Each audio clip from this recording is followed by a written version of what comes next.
many reasons why student athletes and coaches choose D2 is because of the family atmosphere, and there's probably not a better example than right here in the Northeast 10 Conference. In volleyball, when you save a spike from becoming a point for your opponent, they call it a dig. Digs are difficult and often decide matches. Few understand that better than Bentley University's Sandy Hoffman. She's among the top 5 winningest Division II women's volleyball coaches in NCAA history. Sandy would always say, you gotta get tough, and you have to be mentally tough to finish a game. It's point after point. The game is quick. She cared about us as people as well as athletes. So when you're developing that relationship with your coach, you want to please her. You want to work hard. Her office is filled not only with trophies and awards, but also sentimental gifts and photos from her players and coworkers. An extended family built over 32 years. Sandy was like our mom. She was always there. Like any parent who wants her kids to succeed, there's an element of tough love. Her signature phrase, "Get tough." That's what it is. Get tough. I actually got spiked I had a ball to the face. Took a ball to the face. And my nose was bleeding on the court and everything. And I just kept hearing her say, "Get tough." And I got tough. We're definitely fighters because of her. I hate sitting down and watching practice, and I had to do that quite a bit. About a year and a half ago, Hoffman began developing a strange set of symptoms. I started noticing a lot of cutting and bruising on my arms, and then eventually come fall, and now I'm trying to coach my team, and I'm getting weaker and weaker, and I can hardly do my hour-long workouts. I could hardly do sit-ups. I was getting a gut. After 8 months of testing and numerous doctors, they finally located the problem.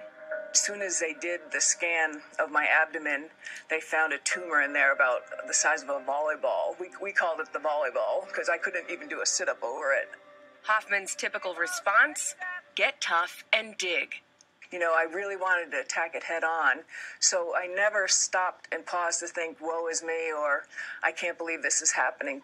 Hoffman was diagnosed with adrenal cortical carcinoma, an extremely rare form of cancer that few survive.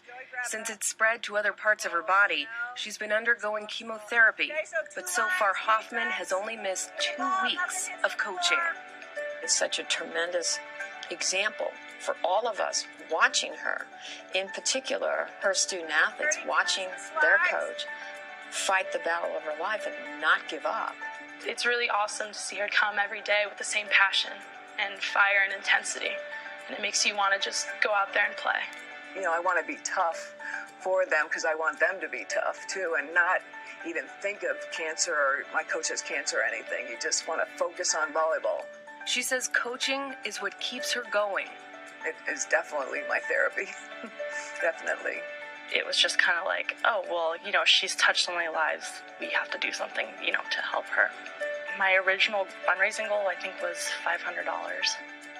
Just through word of mouth throughout the Northeast 10 Conference, more than $20,000 was raised for research. It really goes to show how much people care about her. Not one to sit on the sidelines, Hoffman joined a cutting-edge genetic study at Dana-Farber Cancer Institute in Boston and helped organize another fundraiser called Dig Lavender. Of course, there's no ribbon for my cancer, but it said lavender is a color for all cancers. So I was like, well, all right, then it's lavender. So we said Dig Lavender. Hoffman refuses to give her opponent the lead. She's going to dig.